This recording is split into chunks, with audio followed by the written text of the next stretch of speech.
En las ardientes arenas del norte de África, bajo el tórrido sol del desierto, floreció un pujante reino durante miles de años.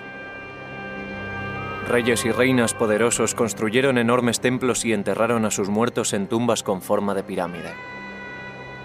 Pero esto no es Egipto, y el pueblo que levantó estos monumentos no fue el pueblo egipcio. Esto es Sudán, el país más grande de África, y la región donde se encontraba Nubia, un reino de oro regado por el Nilo. En aquella época fue el país más grande del mundo. Fue un imperio, un verdadero imperio. Un imperio con una lengua que los eruditos siguen sin poder descifrar. Perdida en las sombras, la historia de la antigua Nubia ha constituido un misterio hasta ahora. Tienes la oportunidad de encontrar algo por primera vez. Estamos escribiendo los libros de historia gracias a los descubrimientos arqueológicos que hemos realizado en este país. Los arqueólogos están desenterrando pruebas de rituales sagrados.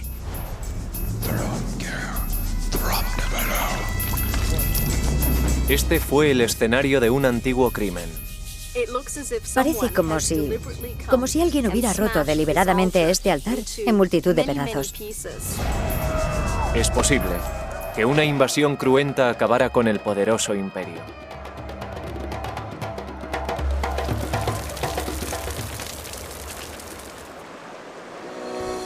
Estos arqueólogos convertidos en detectives utilizarán las herramientas propias de su ciencia para reconstruir los últimos días de una ciudad perdida y devolver la vida a un reino olvidado.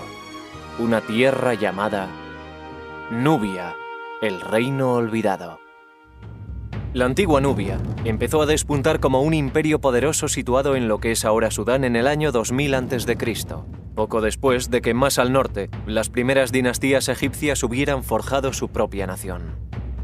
Desde el principio los egipcios consideraron a los soberanos nubios y a sus formidables ejércitos de habilidosos arqueros un enemigo a tener en cuenta y un rival peligroso que se interponía en su intención de controlar el tramo sur del Nilo.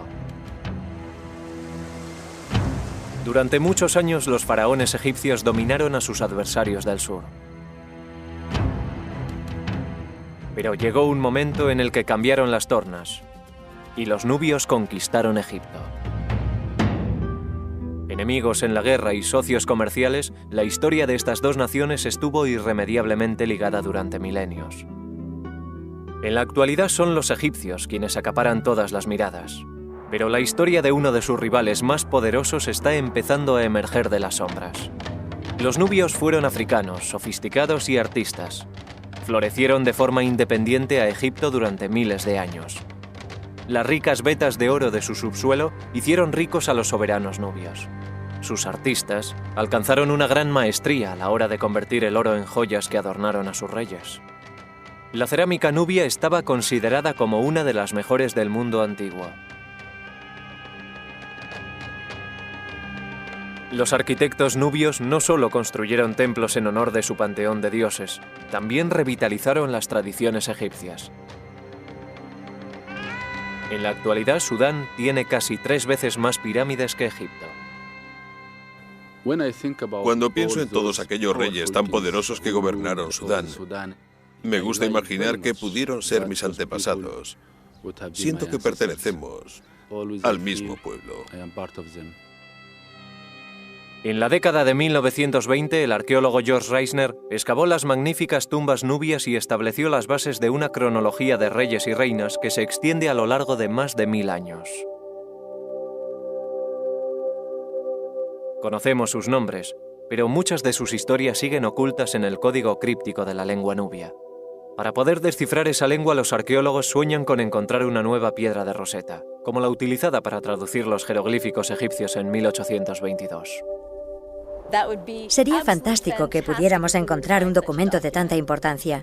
El sueño de todo arqueólogo es encontrar la pista que le ayude a resolver un rompecabezas como este. Ahora, este nuevo yacimiento arqueológico, una ciudad perdida en el desierto, puede guardar la llave que nos permita abrir las puertas del pasado de Nubia.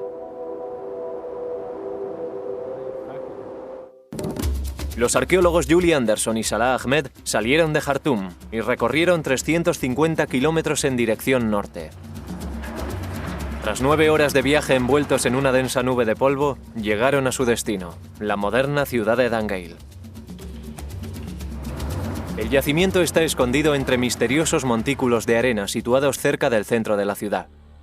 Es una ciudad nubia bien conservada, de 2000 años de antigüedad, y de una extensión similar a la de 24 campos de fútbol.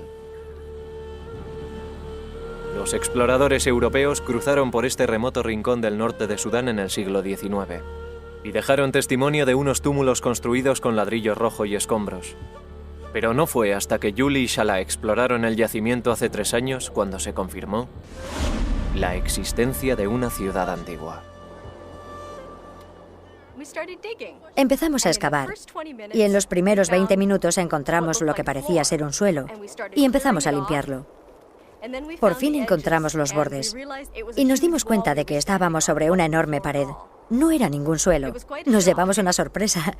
De pronto empezamos a comprender que el yacimiento era gigantesco, mucho más grande de lo que habíamos previsto. Para desenterrar la ciudad serán necesarios muchos años, muchos trabajadores y vaciar incontables cubos de arena. Pero una estructura impresionante ya está emergiendo a la luz. Bajo uno de los túmulos centrales, el equipo ha encontrado los restos de uno de los templos más grandes de Sudán. Julie y Salah no saben exactamente cuándo fue construido, pero creen que está dedicado al dios supremo Amón, la deidad con cabeza de carnero adorado tanto por nubios como por egipcios. Los templos dedicados a este dios tienen una estructura clásica basada en el templo egipcio de Karnak, y el templo de Dangeil parece seguir la misma disposición. Tras varios meses de duro trabajo, los trabajadores han retirado más de 500.000 kilos de arena y han sacado a la luz uno de los mejores patios pavimentados que Salah haya visto jamás. Estoy sentado en el suelo del segundo patio del templo de Dangeil. Y como se puede ver, es un suelo precioso, maravillosamente construido con baldosas de piedra arenisca. Las junturas son muy estrechas, las baldosas están muy bien colocadas. Parecen baldosas recién puestas, como si nadie las hubiera pisado.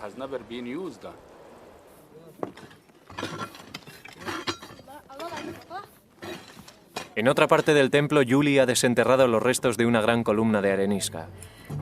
Al estar enterrada durante siglos, las figuras grabadas han conseguido escapar a la acción abrasiva del viento y la arena. Es preciosa. Tiene un pequeño ombligo. Es realmente preciosa. Sí. Y está muy bien conservada. Mira, lleva una pequeña falda. Y parece que tiene barriga, lo cual es un detalle simpático. Y él lleva los cántaros de agua. Uno está aquí y el otro aquí. Está vertiendo agua. Está realizando unas libaciones como ofrenda al dios.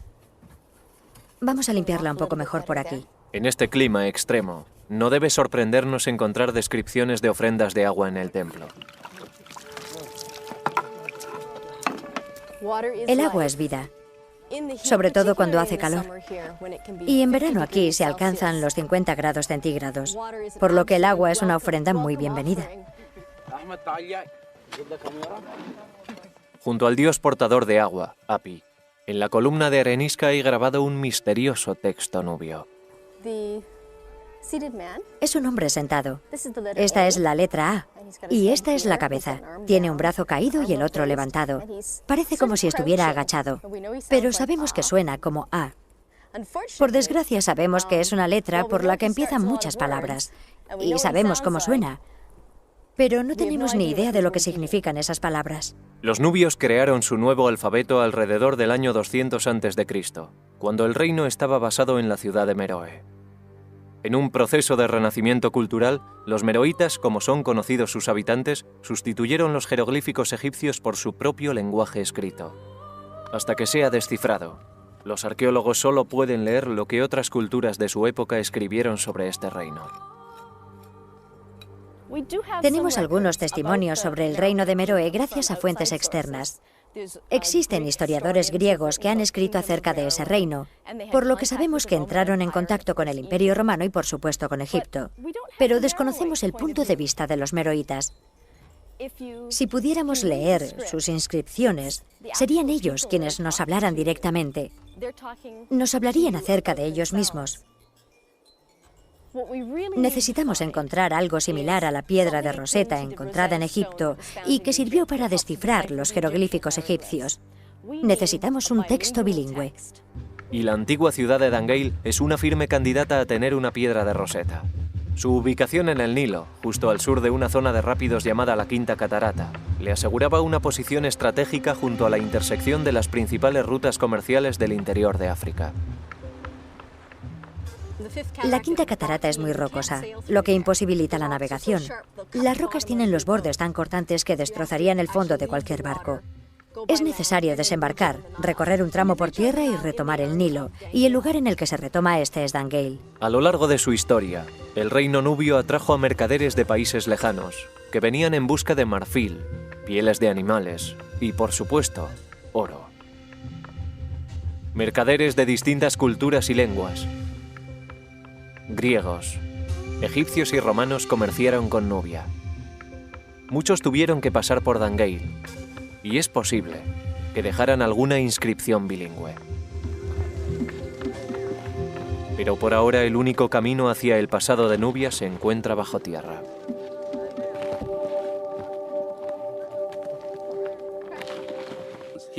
Aquí hay que excavar. Tienes que mancharte, tienes que rescatar cosas de la arena, estudiarlas y realizar tu propio análisis de lo que has encontrado.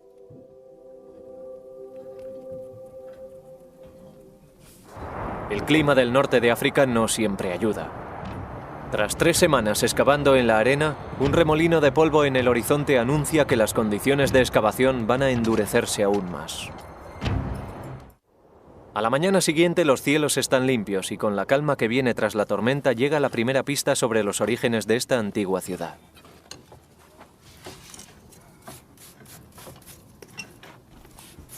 Esto es maravilloso. Salah. ¿Sí? Un cartucho. Solo la realeza tenía el privilegio de rodear su nombre con una simbólica forma oval llamada cartucho. Se pensaba que este motivo, en forma de cuerda atada por sus extremos, protegía el nombre imperial de cualquier daño. Aquí tenemos la parte inferior del óvalo. Y esta es una de las letras. Por supuesto, el nombre de un rey tiene muchas letras, así que esta no es más que una pequeña pista. Si encontramos el nombre del rey en el santuario, sabremos quién fue la persona que construyó el templo. Es una pieza muy importante. Ahora necesitamos encontrar el resto del nombre, y confío en que esté en alguna parte, porque evidentemente esta pieza ha tenido que salir de algún sitio.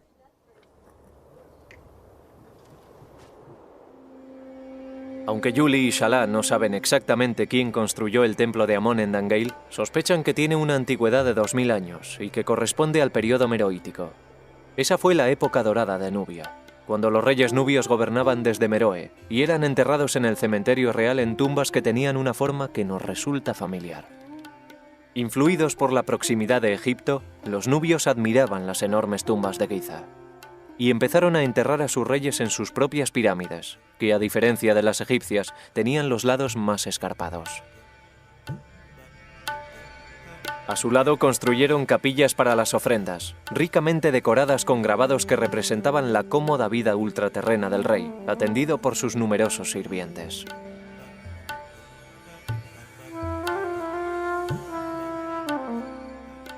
No solo los reyes fueron enterrados en las pirámides de Meroe. Después del siglo III a.C., varias reinas poderosas ocuparon el trono de Nubia y es posible que fueran corregentes. Una de las más importantes reinó cerca de principios de nuestra era, justo antes de la probable construcción del templo de Dangeil. Amenishaketo fue una poderosa reina nubia. Aparece representada portando arcos y flechas, armas que tradicionalmente solo solía utilizar el hombre, y lleva atados a unos prisioneros. Hay bastantes posibilidades de que combatiera contra los romanos. En el año 23 a.C., los romanos atacaron el reino nubio. Según su testimonio, al mando de las tropas nubias estaba una valerosa mujer tuerta que los arqueólogos creen que puede tratarse de Amanisaketo. La reina consiguió impedir que los romanos conquistaran su reino, e incluso logró la firma de un tratado de paz favorable. Aunque difuminadas, aún pueden encontrarse restos de la imponente figura de Amanisaketo en las paredes de su capilla de ofrendas. El gran tamaño de la figura demuestra lo poderosa que es la mujer y también que está bien alimentada. Esta representación sigue el canon de belleza meroítico. Luce un montón de brazaletes en los brazos y anillos en los dedos. Parece como si estuviera cubierta de oro. Fue una mujer muy afortunada por tener tantas joyas. El perfil real de Amanisaketo salió a la luz por primera vez en 1834, cuando el explorador italiano Giuseppe Ferlini viajó a Sudán, deseoso, como él mismo declaró, de hacer alguna contribución útil a la historia. Pero lo que buscaba en realidad era oro. Ferlini confiaba en hacerse rico vendiendo en Europa el producto de sus saqueos. Su codicia le llevó hasta el campo de pirámides de Meroe.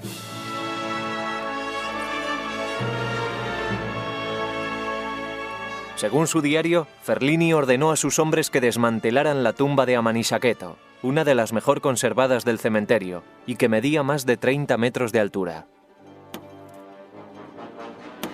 Mientras sus hombres trabajaban bajo el implacable sol del desierto, Ferlini descansaba a la sombra. Su tranquilidad fue alterada por los gritos de un trabajador que le pidió que subiera a la cima de la pirámide. Me levanté y corrí con el corazón henchido, con la esperanza de una deliciosa aventura. En la cima, Ferlini comprobó que sus hombres habían descubierto una cámara oculta bajo las piedras. De allí emergió un cuenco de bronce lleno de objetos envueltos en trapos de lino. Ferlini había encontrado lo que buscaba. Al atardecer, llevé los objetos descubiertos a mi tienda. Y cuando todos mis sirvientes se fueron a dormir, saqué los preciosos objetos y los estudié con el corazón rebosante de alegría. Admiré el oro que tanto abundaba y fui consciente de que excedía sobradamente a lo que yo sabía que estaba expuesto en todos los museos de Europa. Ferlini había descubierto una asombrosa cantidad de joyas. En la actualidad, gran parte de su descubrimiento se expone en el Museo Egipcio de Múnich. Brazaletes de oro cubiertos con bandas decorativas de gotas de cristal fundido, colgantes ornamentales con imágenes de los dioses y docenas de pesados anillos de oro, algunos con grabados de la figura de Amón. Es uno de los mayores tesoros encontrados en Nubia y nos proporciona una idea bastante precisa de lo que llevaban los reyes y reinas de la época. Aunque el saqueo de Ferlini sacó a la luz una colección de joyas increíble, hubo que pagar un precio por su descubrimiento. La búsqueda implacable de oro por parte del explorador destruyó la pirámide de Amanisaketo. En el patio exterior del templo de Amón en Dangeil puede haberse escrito otra historia de destrucción. Es posible que también estas ruinas hayan sufrido algo más que los estragos del tiempo. Este templo fue abandonado por algún motivo, pero no estamos seguros de cuál puede ser. Desde debajo de la tierra emerge la prueba que nos habla de la catástrofe sufrida por Dangeil. Es parte de la viga de un techo. Es una pieza larga de madera de palmera que está casi totalmente quemada. Como se puede ver, más que madera es carbón. La viga se rompe y se desintegra en cuanto la tocas. Esta es la parte de la viga del techo que se cayó al suelo después de que se produjera un gran incendio en este patio delantero.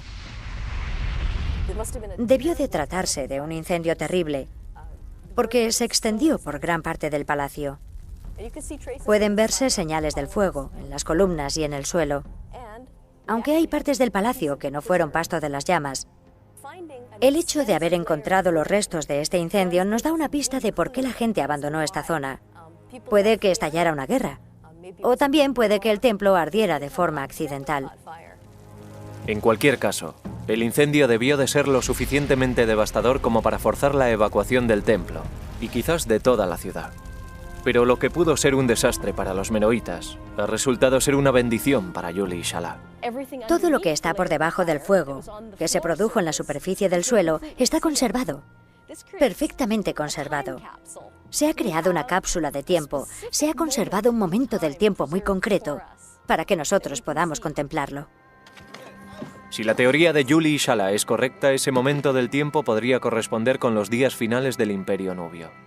Los arqueólogos saben muy poco acerca de ese periodo, pero las excavaciones en Dangeil podrían explicar cómo y por qué se derrumbó el poderoso reino nubio. Pero para conocer los orígenes del imperio debemos examinar una serie de monumentos situados más al norte. Justo detrás de la cuarta catarata del Nilo se encuentra el lugar más sagrado de Nubia, Jebel Barkal, la montaña pura. A sus pies se encuentra el templo dedicado a Amón más grande y posiblemente más antiguo de todo el país. Domina un fértil tramo del Nilo que ha dado vida a esta región durante más de 3000 años. Sus templos y sus tumbas tienen mucho que decirnos acerca de los primeros años del reino nubio. Shala deja la excavación durante unos días para realizar su peregrinación anual a Jebel Barkal. Voy en coche y paso allí 3 o 4 días, después me siento otro. Soy un hombre nuevo. Pero antes debe cruzar el Nilo. En esta parte del país hay pocos puentes. Por eso estas barcazas transportan el tráfico de una orilla a otra del río. Shala está a punto de cambiar el verde y exuberante valle del Nilo por la tierra inhóspita del desierto de Bayuda. Es un viaje de 180 kilómetros en dirección noroeste a lo largo de una ruta que hunde sus raíces en la historia. Shala está siguiendo el mismo camino que recorrieron los grandes reyes y reinas de Nubia para llegar a los templos de Jebel Barkal. Hace mucho calor y la carretera es muy accidentada. La conducción se hace muy difícil, pero a mí me encanta. Al final de la carretera se encuentra Karima, la ciudad donde nació Shala, situada al pie de Jebel Barkal. La propia montaña alcanza un gran relieve cuando la ves destacar sobre la llanura que la rodea. De pronto te encuentras con una montaña que se levanta a 100 metros del suelo. Es impresionante. Para el joven Shala, que creció al pie de la montaña sagrada, Jebel Barkal y las ruinas que la rodean fueron una presencia constante.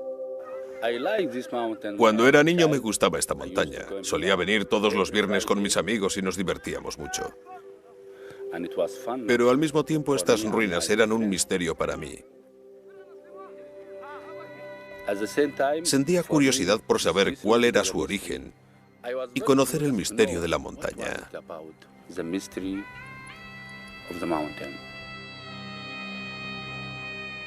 El misterio se remonta a hace 3500 años, la época de algunos de los faraones más grandes de Egipto, el rival norteño de Nubia. En la forma que adopta la cima de Jebel Barkal, los egipcios vieron la representación del símbolo más poderoso de la realeza, el Ureus, o cobra del Alto Egipto. Puedes ver la silueta de una corona con el símbolo de la realeza en su parte delantera. Como creían que Amón, el dios de los dioses, era el origen de su monarquía, los egipcios construyeron aquí un templo en su honor. Ampliado a lo largo de los años por los reyes nubios, el templo es el más grande de Sudán. Pero el tiempo ha pasado factura. Siglos de exposición a la erosión han hecho desaparecer las columnas con grabados como la que Yuli y Shala han encontrado en Dangeil. Las condiciones climáticas son muy duras. Por eso ahora tanto el templo como sus alrededores están en ruinas.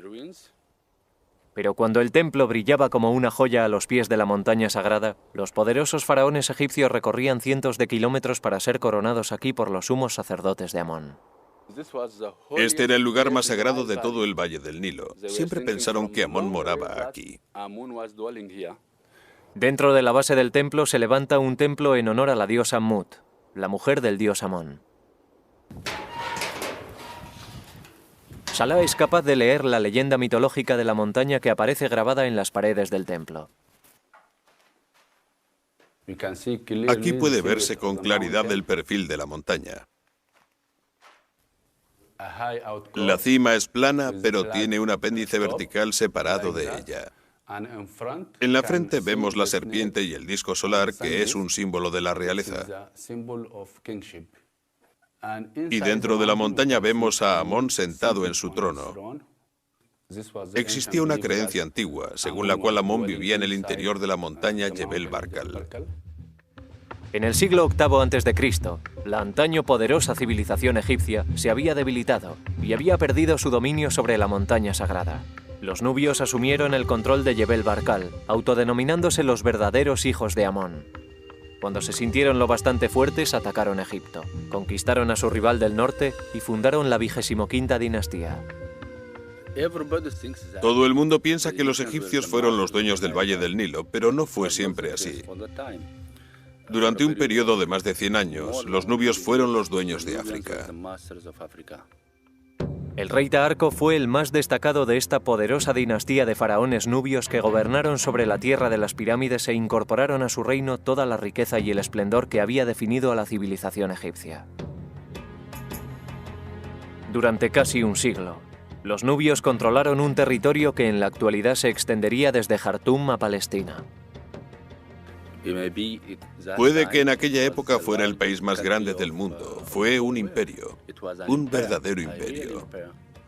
Aunque finalmente los nubios perdieron el control de Egipto tras la invasión de los asirios, la invasión no terminó con su imperio ni con su lealtad al gran dios Amón. Se reagruparon en el sur y experimentaron un nuevo florecimiento que duró 1000 años y durante el cual construyeron templos en honor al dios de dioses en todo su territorio. La misión de Salah consiste en restaurar el legado de sus antepasados. Ahora mi vida consiste en salir de casa para realizar excavaciones. Tengo que excavar, tengo que descubrir algo para la historia de Sudán.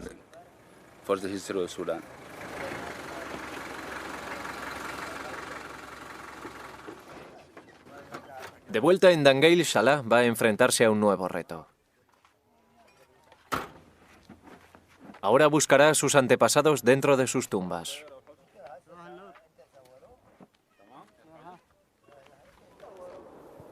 En las afueras de la ciudad, junto al cementerio moderno de Dangeil, los trabajadores de un proyecto de irrigación han descubierto un cementerio antiguo. Todo parece indicar que la excavadora ha abierto la zanja justo donde estaban las tumbas. ¿Es una mala noticia? Sí, porque ha destruido al menos 9 o 10 tumbas. Pero por otro lado, de no haber sido por eso, no hubiéramos descubierto el cementerio. Así que ha sido malo y bueno a la vez. Salah cree que las personas enterradas en este cementerio son las mismas que adoraban al dios Amón en el templo. Es realmente fantástico contemplar la vida y la muerte al mismo tiempo y poder así completar la historia de todo un pueblo. En el templo, Julie y el equipo de excavación continúan su batalla contra el calor y las tormentas de arena, con la esperanza de desentrañar un poco más el misterio del templo de Amón. La retirada de otro metro de tierra revela otra sección de las columnas de arenisca y una figura que ya nos resulta familiar, el dios del Nilo de los antiguos nubios, Hapi. El porteador de agua aparece muchas veces en el patio interior.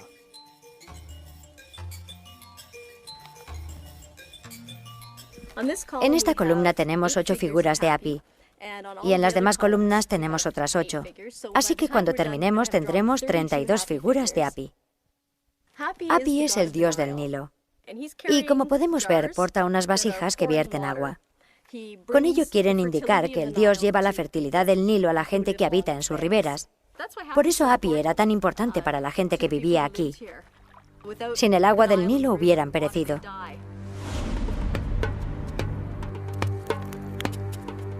El agua era tan importante para los antiguos nubios que desempeñó un papel fundamental en la vida diaria de este templo.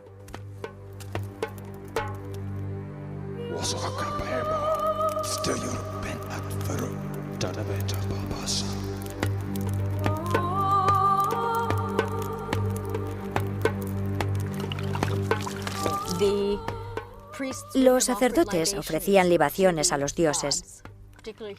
En este caso concreto sería al dios Amón. Esto significaba que posiblemente derramaban agua y quizá leche en el altar y se lo ofrecían al dios.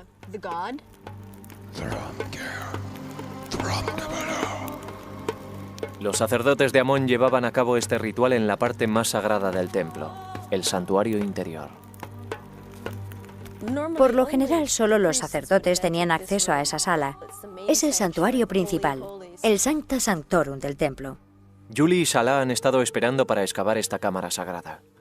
Esperan encontrar un altar o una estatua, algo relacionado con los antiguos rituales que saben que tuvieron lugar en el interior del templo. Estos bloques son enormes. Como se puede ver, su grosor es mayor que el tamaño de mi mano. Aquí guardaban algo muy pesado. Podría ser un altar o bien una estatua. Es aquí donde los sacerdotes harían sus ofrendas a Amón. Pero en el lugar en el que debía levantarse el altar, Julie encuentra las inquietantes pruebas de una profanación. Parece que alguien excavó un gran agujero en el suelo del santuario principal del templo. El altar sagrado ha desaparecido. O bien se lo llevaron con ellos o lo volcaron para llevárselo y se rompió al caer. Pero no hay duda de que, sea como sea, cometieron un sacrilegio terrible. Tras este descubrimiento, los restos del incendio encontrados en el patio delantero ya no parecen ser obra de un accidente. La identidad de los saqueadores es un misterio, pero lo que hicieron con el altar queda perfectamente claro cuando Julie reexamina un montón de fragmentos de piedra encontrados al principio de la temporada. ¡Cómo pesa!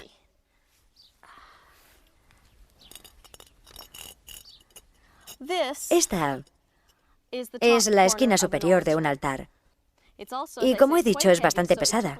Así que debió de haber hecho falta mucho músculo para despedazar el altar en todos los fragmentos que vemos aquí. Por suerte, aunque el altar está destruido, una pieza crucial permanece intacta. Hemos completado esta pieza. Es la pieza perdida del cartucho que estaban buscando. Ahora podrán descifrar el nombre del soberano que levantó este templo. Y no es un rey. Su nombre real es Marikalpa, y es uno de los nombres de la reina Amanitore. El templo ha dejado de ser anónimo. Ahora tiene un soberano y una fecha. Amanitore fue otra poderosa reina nubia que reinó durante el primer siglo después de Cristo. Conocemos el aspecto que tenía la reina. Esta es su corona. Y en la parte delantera aparece un ureus doble, esto es, dos serpientes con un pequeño disco solar encima de cada cabeza. Y esta es su nariz, que destaca en su perfil. También se ve una oreja y un pequeño pendiente en este lado. Y se la representa con una hermosa y rolliza mejilla para significar que posee belleza y fertilidad, que no le falta comida y que puede traer hijos al mundo sanos y fuertes.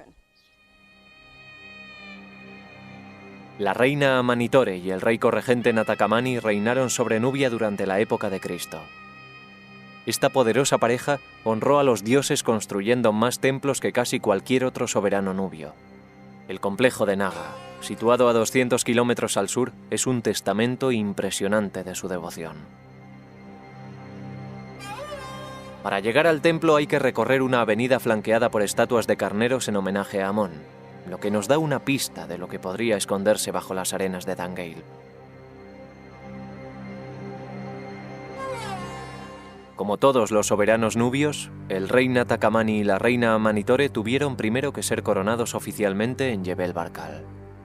Desde allí visitarían muchos de los templos más importantes de su reino, como el de Dangale, donde serían coronados ceremonialmente por Amón.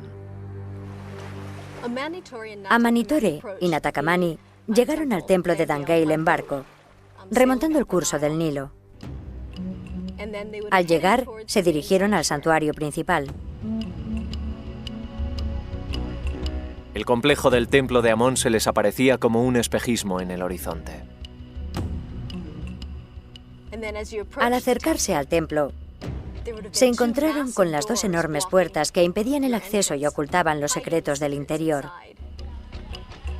Conducidos por los sumos sacerdotes, la reina Amanitore y el rey Natakamani entrarían al templo seguidos por su cortejo y avanzarían hasta el santuario interior.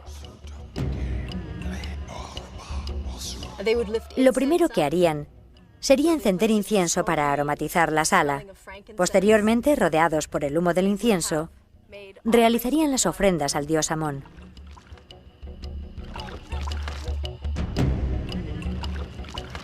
Entonces los sacerdotes de Amón, hablando en nombre del dios, indicarían quién debía ser el sucesor, quién debía ser el próximo rey. Posteriormente llegaría el momento de la coronación.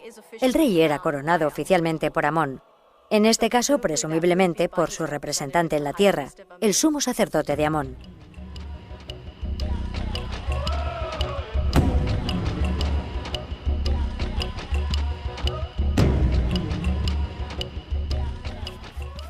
Aunque el acceso a los santuarios interiores estaba restringido a los sacerdotes y la realeza, las otras partes del templo estaban abiertas a los peregrinos de origen más humilde. Hemos encontrado una huella de pie con una inscripción en una de las losas del primer patio. La inscripción la dejó un peregrino que vino a visitar el templo. Servía para demostrar al dios y a otros peregrinos que esa persona había visitado el templo. Es algo muy humano. Algo que puede hacer cualquiera como un acto de devoción personal, un acto de fe. Tras el descubrimiento del cementerio antiguo, Julie y Salah disponen de un enlace con el pasado aún más directo. Estas tumbas están ocupadas por las mismas personas que adoraron al dios Amón en el templo hace casi 2000 años. Salah empieza la excavación de una nueva tumba que no se ha visto afectada por el canal de riego. Me basta con cepillar así para descubrir o darme cuenta de si hay algo antiguo bajo esta superficie.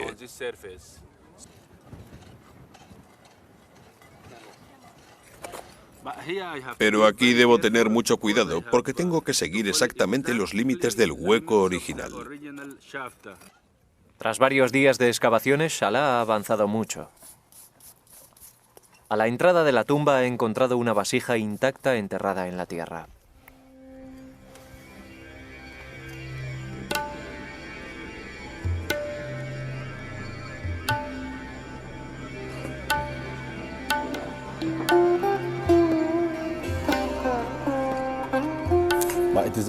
Es una vasija preciosa.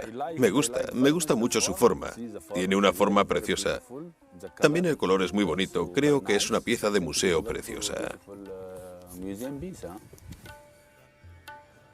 Es probable que la familia del difunto utilizara la vasija para quemar incienso en honor del fallecido como una última prueba de dolor. Este tipo de vasijas se colocaban boca abajo en el exterior de la tumba. La tumba se sellaba para lo que los meroitas creían que iba a ser la eternidad. Los familiares del difunto buscaban consuelo en el templo, donde rezaban por los enfermos y los muertos. Otras personas venían a dar gracias a los dioses por un nuevo nacimiento o por una cosecha abundante. Aquellos que querían entrar en el complejo del templo debían antes cruzar una inmensa puerta flanqueada por dos majestuosos bloques de piedra. A medio camino de una avenida flanqueada por carneros, podrían resguardarse del sol bajo una estructura techada sostenida por columnas. Más adelante se encontraban las grandes puertas del templo. El templo estaba completamente pintado. También las columnas estaban pintadas, incluso las paredes. Había color por todas partes. La parte inferior de las paredes y de las columnas del santuario exterior estaba decorada por la figura del dios Hapi portando agua, mientras que las imágenes del rey y la reina realizando ofrendas a Amón adornaban las zonas superiores de la cámara. Incluso las estatuas de los dioses estaban pintadas. Los sacerdotes cuidaban de las estatuas a diario, perfilando de negro con carbón los ojos pintados de rojo del carnero. Hasta ahora, Julie y Salah no han encontrado ningún resto de estas estatuas de Amón, pero saben que tienen que estar en alguna parte del interior del complejo del templo. Pero lo que han encontrado en una nueva zanja abierta en el exterior de la nueva entrada le hace pensar a Julie que las nuevas estatuas desaparecidas podrían haber sufrido el mismo destino que el altar del santuario interior. Hemos encontrado los pedestales de grandes estatuas, rotas en múltiples pedazos. Las estatuas están rotas en numerosos fragmentos. Hay literalmente miles y miles de fragmentos, muchos de los cuales están absolutamente irreconocibles. Tras excavar durante horas, encuentran al fin un fragmento que pueden reconocer. Creo que hay algo ahí. Oh, Es el ojo pintado de rojo de un carnero. el ojo. El ojo. Los ojos de los carneros tenían este aspecto. Este descubrimiento nos indica que aquí había estatuas de carnero. Y si estamos buscando carneros en concreto, es porque es el animal que representaba al dios Amón. A diferencia de las estatuas de carnero del templo de Amón en Naga, que siguen intactas después de todos estos años, las estatuas de Dan-Gael han corrido una suerte mucho peor. Parece que los intrusos recorrieron la avenida y fueron de estatua en estatua. Primero la derribaban, después la destrozaban y a continuación pasaban a la siguiente. Un trabajo duro, pero los asaltantes no se presentaron con las manos vacías. En el interior del templo, justo en el escenario del crimen, encontramos esto, que en un principio no sabíamos lo que era. Está quemado por un lado. Es una roca muy pesada que cabe perfectamente en mi mano. Y cuando empezamos a estudiarla con más atención, nos dimos cuenta de que esta era la superficie con la que golpeaban, y llegamos a la conclusión de que es un martillo de piedra. Ahora contemplamos la hipótesis de que es posible que utilizaran este tipo de rocas para romper las estatuas y el altar en multitud de pequeños fragmentos. Armada con una herramienta similar, no un artefacto, Julie pondrá a prueba su teoría con un bloque de piedra arenisca. Este es el tipo de arenisca que utilizaron en las estatuas de los carneros situados delante del templo. Imaginemos que esto es un carnero que he derribado.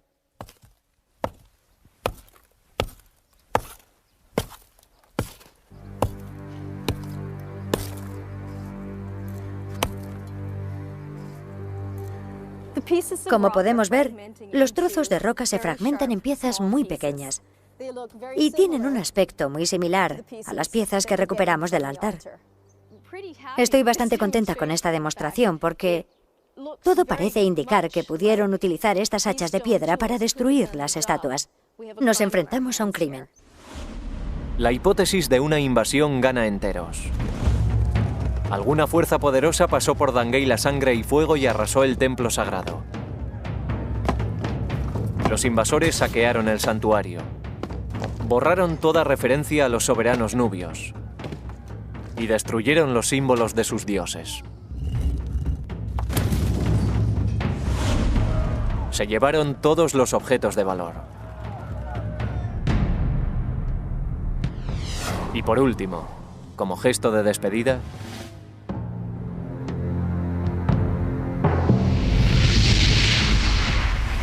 incendiaron el templo. ¿Habían llegado para derribar el imperio nubio?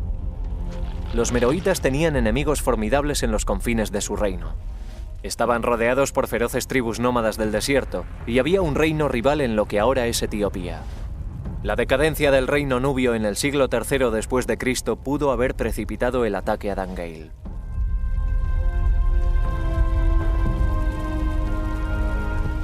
Una cosa es segura, la antigua ciudad nunca se recuperó del golpe. Una vez que fue destruido, los habitantes de Dan-Gael abandonaron el templo y sus hogares. Estamos muy contentos por haber conseguido encontrar estas respuestas. Ahora intentamos completar algunos detalles, pero ya tenemos respuesta a las grandes preguntas, y eso es increíble. Es una recompensa extraordinaria para su primera temporada de excavaciones. Pero a Salah aún le queda mucho trabajo en el cementerio. Por fin, ha conseguido acceder al interior de la tumba, donde ha encontrado una enorme vasija para realizar ofrendas.